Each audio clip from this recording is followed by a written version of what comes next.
नमस्कार साथियों, मेरा नाम है हरिचंद कुशवाहा और आप सभी का इंटरमीडिएट इंग्लिश गुरु यूट्यूब चैनल में स्वागत है। आज के इस क्लास में हम लोग जानने वाले हैं इंडियन सिविलाइजेशन एंड कल्चर के राइटर महात्मा गांधी के जीवनी के बारे में पढ़ेंगे, जो कि किताब में दिया गया है हमारे पाठ्य पुस्तक में, और लाइन वाइज लाइन पढ़ते जाएंगे और इसका लाइन वाइज लाइन इसका अर्थ भी समझेंगे। साथ ही साथ इसके बीच जो वर्ड मीनिंग्स आएंगे, जो वोकैब्स आएंगे, उसे भी क्लियर करने की हम पूर्ण रूप से प्रयास करेंगे। तो चलिए आगे बढ़ते हैं। Mohandas Karamchand Gandhi 1869 to 1948, popularly known as Bapu or the father of the nation, was more a spiritual leader than a politician. Mahatma Gandhi का पूरा नाम मोहनदास करमचंद गांधी था। तो इसमें कहा गया है कि मोहनदास करमचंद गांधी का जन्म 1869 से 1869 में हुआ था और उनकी मौत 1948 में हो गई थी। और वो जो है सो पॉपुलरली यानी लोकप्रियता से वो बापू या फिर फादर ऑफ द नेशन यानी राष्ट्रपिता के रूप में जाने जाते थे। वो अधिक आध्यात्मिक गुरु थे, उसके बाद ही वो एक पॉलिटिशियन से थे। पॉलिटिशियन से अधिक वो एक आध्यात्मिक गुरु थे अर्थात। अब आगे पढ़ते हैं। He successfully used truth and non violence as the chief weapons against the British rule in India and helped India gain independence. अगले लाइन में कहा गया है कि ही सक्सेसफुली यानी कि उन्होंने सक्सेसफुली जो है सो सच्चाई और अहिंसा को, सत्य और अहिंसा को मुख्य हथियार के रूप में प्रयोग किया। किसके विरुद्ध? तो ब्रिटिश रूल के विरुद्ध, यानी कि ब्रिटेन का जो शासन था उसके विरुद्ध महात्मा गांधी ने सत्य और अहिंसा को मुख्य हथियार के रूप में प्रयोग कर भारत को आज़ादी दिलाने में मदद किए। From 1915 till 1948 he completely dominated Indian politics. उन्होंने 1915 ईस्वी से 1948 तक पूर्ण रूप से फ्रॉम 1915 टिल 1948, ध्यान दीजिएगा, 1915 ईस्वी से 1948 ईस्वी तक ही कंप्लीटली डोमिनेटेड इंडियन पॉलिटिक्स। उन्होंने पूर्ण रूप से भारतीय राजनीति पे शासन किया। He died at the hands of fanatic on 30 January 1948।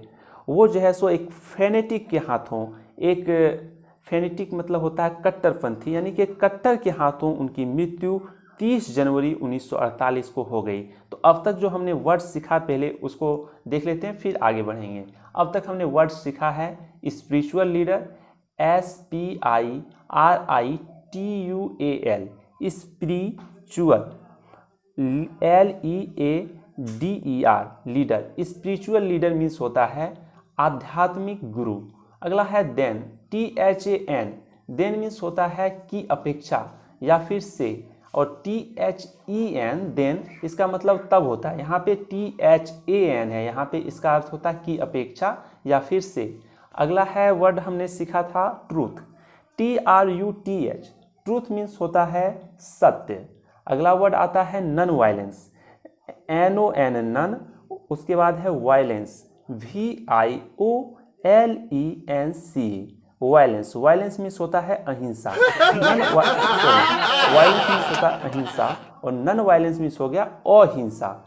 Violence means हिंसा और नॉन वायलेंस मीन्स अहिंसा, यानी कि सत्य और अहिंसा को उन्होंने ट्रूथ एंड नॉन वायलेंस को चीफ वेपन्स के रूप में प्रयोग किया था। तो अगला हमने जो वर्ड सीखा वो है चीफ, CHIEF, चीफ मतलब होता है प्रमुख, और वेपन्स WEAPONS, वेपन्स मीन्स होता है हथियार।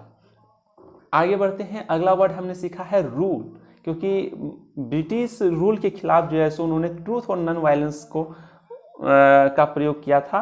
तो वेपन्स था उनका जो है सो ट्रूथ और नॉन वायलेंस, चीफ वेपन्स थे महात्मा गांधी के। तो अगले हैं rule, rule RULE, rule means होता है शासन। ये रूल मतलब क्या होता है? शासन, यानी ब्रिटिश रूल मतलब ब्रिटेन का शासन था उस वक्त। गेन मतलब क्या होता है? प्राप्त करना। महात्मा गांधी ने जो है सो भारत को आज़ादी प्राप्त करने में मदद किया था। Mahatma Gandhi help India gain independence, यानी कि गेन मीन्स होता है प्राप्त करना। अगला वर्ड आता है कंप्लीटली। कंप्लीटली मतलब होता है पूरी तरह से, COMPLETELY, इसका स्पेलिंग है, फिर से ध्यान दीजिए, COMPLETELY, कंप्लीटली। कंप्लीटली मीन्स होता है पूरी तरह। अगला है डोमिनेट। डोमिनेट का स्पेलिंग होता है DOMINATE। डोमिनेट मीन्स होता है शासन करना। अगला आता है महात्मा गांधी जो है सो एक फेनेटिक के हाथों मारे गए थे अकॉर्डिंग, तो अगला है फेनेटिक का स्पेलिंग होता है FANATIC।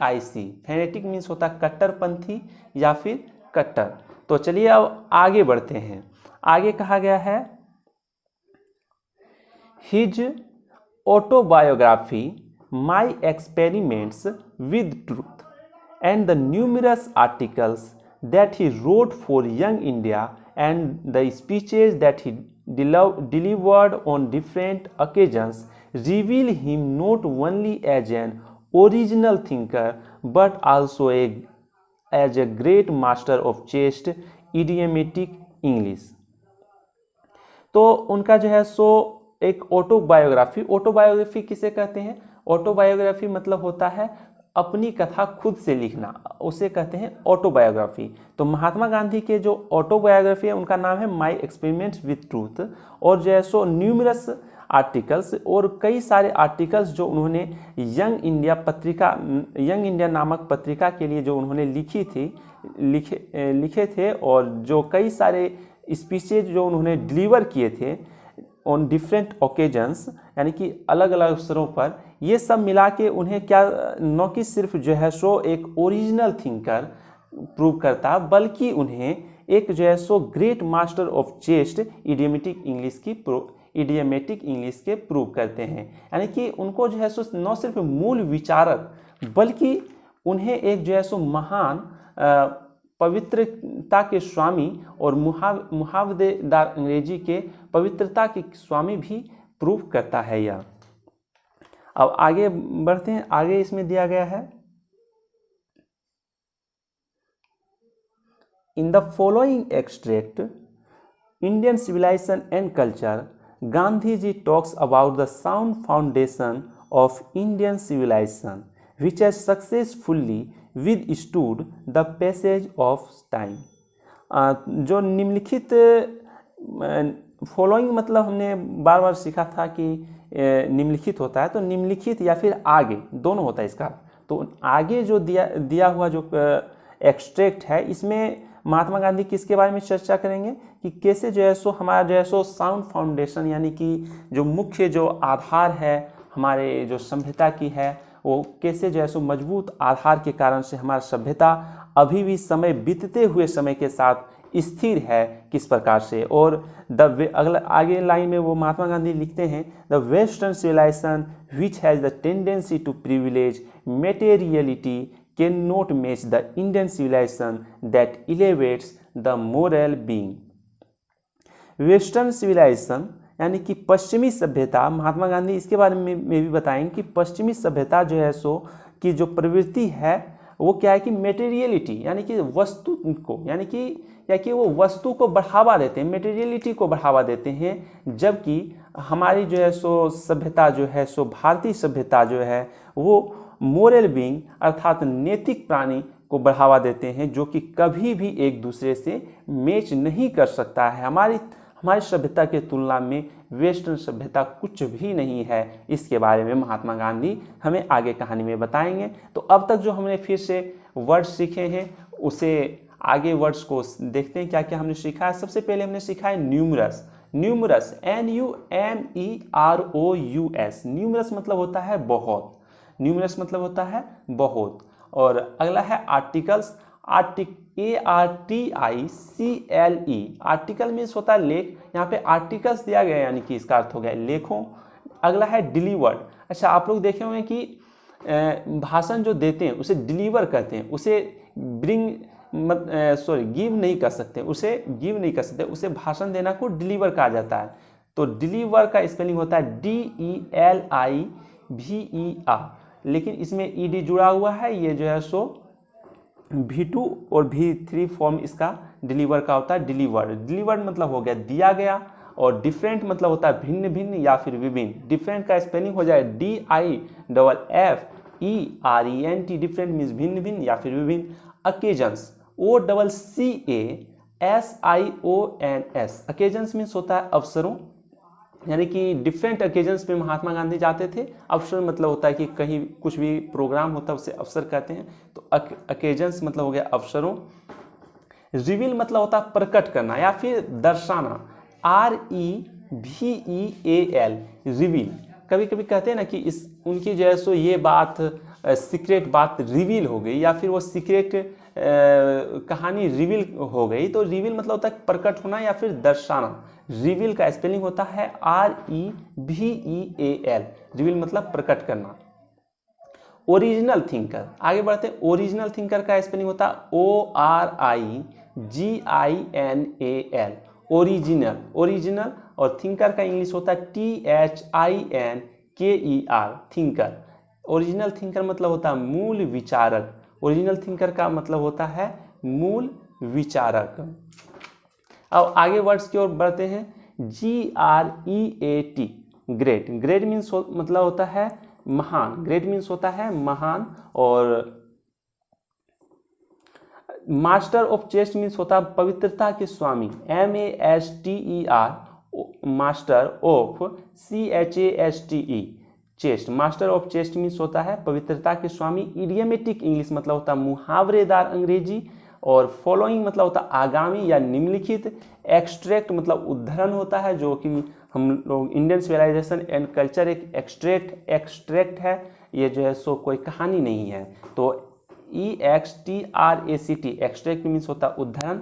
और अगला है साउंड फाउंडेशन, साउंड फाउंडेशन का SOUND, साउंड मीन्स मजबूत होता है, मजबूती से होता है। और फाउंडेशन FOUNDATION, फाउंडेशन मतलब आधार या नींव होता है, यानी साउंड फाउंडेशन मतलब हो गया मजबूत आधार। विद स्टूड का स्पेलिंग होता है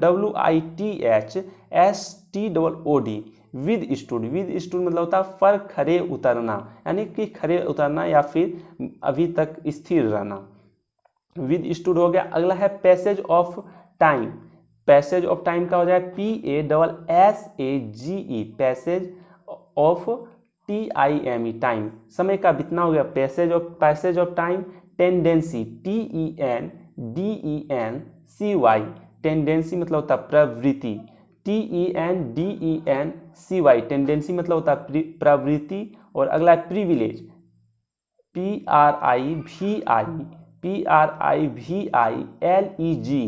प्रिविलेज मीन्स होता है विशेष अधिकार देना, प्रिविलेज मीन्स होता है विशेष अधिकार देना। अगला है इलेवेट्स, ELEVATE, इलेवेट मीन्स मतलब होता है ऊपर उठाना, ELEVATE, इलेवेट मीन्स होता है ऊपर उठाना।